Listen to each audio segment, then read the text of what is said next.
Welcome to icon news. నేను మీ పవన్ కృష్ణమూర్తి. ఎన్నికలు సమీపిస్తున్నాయి. మరొక 2 నెలల్లో ఉండేటువంటి అవకాశం ఉంది. సో ఆంధ్రప్రదేశ్ రౌండప్ పేరుతో ఐకాన్ న్యూస్ అందిస్తున్నటువంటి కొన్ని ప్రత్యేక కథనాల్లో భాగంగా ఈరోజు గన్నవరం నియోజకవర్గానికి సంబంధించినటువంటి వివరాలు మనం తెలుసుకుందాం. సరే, గన్నవరం నియోజకవర్గం అనే తెలుగుదేశం పార్టీ కంచుకోట అందరికీ తెలిసినటువంటి విషయమే. అది ఎప్పుడు ఏర్పడిన దగ్గర నుంచి ఇప్పటి వరకు ఎవరు గెలిచారు అన్నటువంటి వివరాలు మనం ఒకసారి చూసుకున్నప్పుడు 1989 తర్వాత టీడీపీ తప్ప ఇంకా ఎవరు కూడా దాన్ని గెలవలేకపోయారు. 1955లో ఏర్పడింది. ముందు పుచ్చలపల్లి సుందరయ్య గారు, కాకాని వెంకటరత్నం గారు లాంటి దిగ్గజాలు ఇక్కడి నుంచి ప్రాతినిధ్యం వహించారు. సుందరయ్య గారు 3 సార్లు గెలిచారు, కాంగ్రెస్ అభ్యర్థులు 4 సార్లు గెలిచారు. 83లో తెలుగుదేశం పార్టీ పుట్టిన తర్వాత అది ఖచ్చితంగా తెలుగుదేశం పార్టీది తప్ప ఇంకొకటి కాదు అనేది స్పష్టమైపోయింది. 89లో మాత్రం చివరిసారిగా కాంగ్రెస్ అభ్యర్థి గెలిచారు. దాని తర్వాత 2 సార్లు ఇండిపెండెంట్ గెలిచారు. ఆ తర్వాత 2009 నుంచి వరుసగా 3 సార్లు తెలుగుదేశం పార్టీ విజయం అనేది సాధించింది. సో ఇప్పటికీ ఆ ఫ్లో అలాగే కొనసాగుతుంది.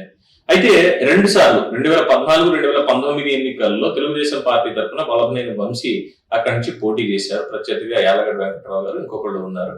మొత్తానికి తెలుగుదేశం పార్టీ స్టాండ్ అనేది అక్కడ నిలబడిపోయింది.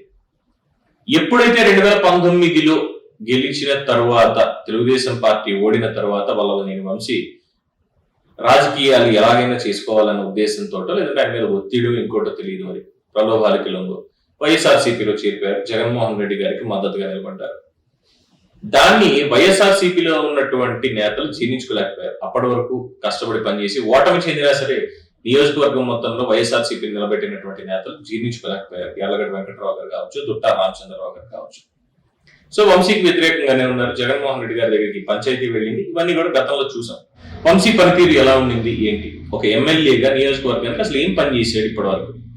దానికి ఆయన చేసేది ఉంది, మొత్తం చేసేదంతా వాలంటీర్లే కదా, ఎమ్మెల్యేలకే దిక్కు లేదు. ఏదున్నా సరే జగన్మోహన్ రెడ్డి గారు బటన్ నొక్కుతాడు, ఆ బటన్ నొక్కడమే కార్యక్రమం. ఇప్పుడు జగన్ అన్న బొమ్మ పక్కన వంశీ బొమ్మ పెట్టుకుని వెళ్ళాలి తప్ప ఇంకోటి లేదు. ఇవి కాకుండా నోటి దురద, చాలా తప్పుడు వ్యాఖ్యలు ఆయన చేయడం, తెలుగుదేశం పార్టీ నుంచి దూరం అయిన తర్వాత అది చాలా వ్యక్తిగతమైనటువంటి వ్యాఖ్యలు చేయడం, మొత్తం క్యాడర్ గాని ద్వితీయ స్థాయి నాయకులు గాని ప్రతి ఒక్కళ్ళు ఆయన అసహించుకోవడం మొదలుపెట్టారు. ఇక యార్లగడ్డ వెంకట్రావుకి ఈసారి ఖచ్చితంగా గన్నవరం సీటు ఇచ్చి తీరాలి అనే డిమాండ్ వినిపిస్తున్న నేపథ్యంలో వైఎస్ఆర్సీపీ నుంచి ఆయన్ని పక్కకు పెట్టేశారు. సో దాంతో ఆయన గన్నవరం నియోజకవర్గంలోనే పోటీ చేస్తానని ప్రకటించారు. తర్వాత కార్యాచరణ ప్రకటించి తెలుగుదేశం పార్టీలో చేరిపోవడం జరిగింది. సో వంశీకి ధీటుగా ఇంకో అభ్యర్థి తెలుగుదేశం పార్టీలో ఎవరున్నారని వెతుకున్న తరుణంలో తనంతటా తానే వచ్చి నేనే ఖచ్చితంగా నేను చేస్తాను, తెలుగుదేశం పార్టీ టికెటింగ్ చేసి తెలుగుదేశం పార్టీని ఇక్కడ గెలిపించుకుంటాను అని చెప్పి యార్లగడ్డ మొదలు పెట్టారు రాజకీయం. సక్సెస్ఫుల్ గా సభలు సమావేశాలు అన్ని అయ్యాయి, పార్టీలో చేరడం ఇవన్నీ అయ్యాయి. ఇంకా అప్పటి నుంచి చూసుకున్నప్పుడు ఇక ప్రచారం ఆ రోజు నుంచి మొదలు పెట్టేసారు. నియోజకవర్గంలో తిరగడం కానీ, అక్కడ ఉన్నటువంటి సమస్యల మీద కానీ, వీటన్నిటితోటి. సో వంశీ మాత్రం జగన్మోహన్ రెడ్డి గారిని తలుచుకుంటూ, అయ్యా మీరు నాకు సీట్ కన్ఫర్మ్ చేసేసారు, ఇన్ఛార్జ్ ఇచ్చారు, అంతా బాగానే ఉంది, కానీ ఇక్కడ క్యాడర్ తెలుగుదేశం పార్టీ వాళ్ళు ఎవరు కూడా మన వెనకాల లేరు, ఓన్లీ వైఎస్ఆర్సీపీని. గతంలో ఉన్న మీరు చూసుకుంటే అందులో వైఎస్ఆర్సీపీ నుంచి ఇప్పటి ట్రాన్స్ఫర్మేషన్ కూడా అయిపోయి ఉంటుంది, ఏంటి అని బేలగా ఉంటే లేదు ఏం కాదన్న. సో తెలుగుదేశం పార్టీకి అభ్యర్థి కింద యార్లగడ్డ వెంకటరావు గారు వచ్చిన తర్వాత మొత్తం సీన్ అంతా మారిపోయింది. సో ఎన్నికల్లో రేపు ఏం జరగబోతోంది అంటే ఖచ్చితంగా యార్లగడ్డ గెలవబోతున్నారు అనేది అక్కడ ప్రజలు చెప్తున్నటువంటి నిర్ణయం గన్నవరానికి సంబంధించి. ఇన్ఫాక్ట్ వైఎస్ఆర్సీపీలోనే వ్యతిరేకత బాగా ఉంది. దాంతో దుట్టా రామచంద్రరావు వర్గం కూడా యార్లగడ్డ వెనకాల నిలిచినటువంటి అవకాశం ఉందని చెప్తుంది. ఇంకో పక్కన వైఎస్ఆర్సీపీలో చేరినటువంటి తెలుగుదేశం పార్టీ ఇంకో నేత గతంలో అసలు ఎటువంటి ఎక్స్పీరియన్స్ లేకపోయినా గుడివాడలో ఏదో ఓడిపోయారంతా అయింది, దేవినేని అవినాష్. సో ఆయన తరఫున ఉన్నటువంటి వాళ్ళందరూ కూడా వంశీకే సపోర్ట్ చేస్తారు ఖచ్చితంగా, దానికి కంగారు పడాల్సిన అవసరం లేదనుకోవడానికి లేదు. ఎందుకంటే ఎవరైతే దేవినేని అవినాష్ కుడి భుజంగా ఉన్నారో ఒప్పన భవకుమార్ అనేటువంటి వ్యక్తి ఆయన తెలుగుదేశం పార్టీలోకి చేరిపోయారు ఆల్రెడీ. సో మొత్తం క్యాడర్ అంతా మళ్ళీ తెలుగుదేశం పార్టీ వైపే ఉంది అనేది స్పష్టమైన సంకేతాలు ఇవ్వడం జరిగింది. ఈ నేపథ్యంలో గన్నవరంలో వంశీ ఏం చేసినా సరే, ఈ 2 నెలల్లో ఎన్ని వందల కోట్ల పనులు చేసినా ఆయన గెలవడు.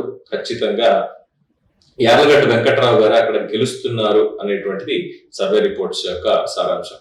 సో గన్నవరం తెలుగుదేశం పార్టీదే. రాజకీయంగా ఈసారి వంశీకి కూడా కొన ఊపిరి చెప్పుకోవచ్చు. ఈసారి నుంచి ఆయన రాజకీయాల్లో ఉండే అవకాశం స్పష్టంగా లేదు అనేది కూడా చెప్పుకోవచ్చు ప్రజల అభిప్రాయం ప్రకారం.